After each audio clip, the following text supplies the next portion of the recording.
Hello बच्चों, let's read the question. The given question is a quadrilateral ABCD is inscribed in a circle such that AB is a diameter and angle ADC is 130 degree. Then find angle BAC. तो सबसे पहले हम discuss करेंगे यहाँ पर की concept. So the key concept is the angle of semicircle, angle of semicircle is 90 degree. Means किसी भी सेमी सर्कल पर बना हुआ एंगल 90 डिग्री होता है. देखिए कैसे, ये हमारे पास कोई सेमी सर्कल है, जैसे ये ए बी, बीच में एक पॉइंट सी ले लेते हैं. ये एक सेमी सर्कल है, तो सी पर जो एंगल बनेगा वो कितना होगा बच्चों? 90 डिग्री. सी के अलावा कोई और पॉइंट ले लें तो वो एंगल भी होगा 90 डिग्री. तो angle of semi circle is 90 degree.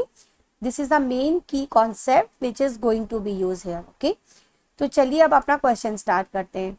यहाँ पर ही कहा गया क्वाड्रिलेटरल लेना है हमें. A B C D inscribed a circle such that A B is a diameter. तो हमने ये एक सर्कल ले लिया और इस सर्कल पर हमें इंस्क्राइब करना है एक क्वाड्रिलेटरल ABCD और उसमें AB डायमीटर होना चाहिए. तो पहले हम AB ही बना लेते हैं.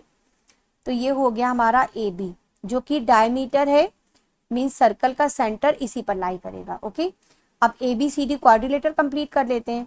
तो क्वाड्रिलेटर कैसे बन जाएगा? इसी तरह से बन सकता है. देखिए ABCD इस तरह से क्वाड्रिलेटर बन गया. अब हम AC को भी ज्वाइन कर लेते हैं. AC को ज्वाइन कर दिया.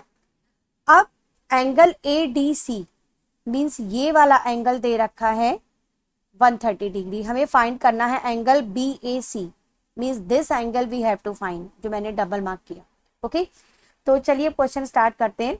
सबसे पहले हमें दिया हुआ है ये सेमी सर्कल है. तो भाई AB डायमीटर है, तो ये सेमी सर्कल हो गया और सेमी सर्कल का एंगल कितना है? 90 डिग्री होता है. तो angle ACB is 90 degree because this is angle of semicircle. This is angle of semicircle. तो ये वाला एंगल हमारा 90 डिग्री आ गया. राइट, अब देखिए एंगल CBA निकालते हैं हम. एंगल CBA निकालने के लिए हम ये देख रहे हैं कि ABCD एक साइक्लिक क्वाड्रिलेटरल है. We have seen here ABCD is a cyclic quadrilateral. Cyclic quadrilateral इसलिए क्योंकि इसके चारों वर्टाइसेस एक सर्कल पर हैं. तो ऐसे क्वाड्रिलेटरल को हम क्या बोलते हैं? Cyclic quadrilateral. ओके, तो ABCD एक साइक्लिक क्वाड्रिलेटरल है और साइक्लिक क्वाड्रिलेटरल के अपोजिट एंगल्स का सम 180 डिग्री होता है. तो हम ये कह सकते हैं कि angle CBA plus angle ADC, ये सम कितना हो जाएगा बच्चों? 180 डिग्री. राइट, ये हो गया 180 डिग्री. और एंगल CBA कितना हो जाएगा? Angle CBA this is 180 minus ADC. और ADC तो हमें क्वेश्चन में 130 डिग्री दे रखा है ना, तो इसको यहाँ 130 डिग्री रख देते हैं. तो ये आ गया 50 डिग्री. तो इस तरह से एंगल CBA मीन्स ये वाला एंगल हमें 50 डिग्री मिल गया. करेक्ट. अब ट्राइंगल ABC में हम अप्लाई करेंगे angle sum property. Now in triangle ABC bye angle sum property. Angle sum property means triangle के तीनों इंटीरियर एंगल्स का सम 180 डिग्री होता है.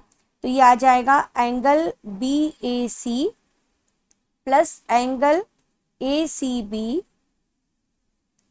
Plus angle CBA equal to 180 degree. तो ये हो जाएगा एंगल BAC. अब जो पॉइंट्स हम फाइंड आउट कर चुके हैं वो वैल्यूज रख सकते हैं. ACB हमने देखा था 90 डिग्री था, CBA हमने निकाला 50 डिग्री, ये आ गया 180 डिग्री. तो एंगल BAC कितना हो जाएगा? 90 प्लस 50 हो जाएगा 140. So this is 180 minus 140 means 40 degree. तो एंगल BAC आ गया 40 degree, which is your answer. Okay, hope you understood it well. Best of luck. Thank you.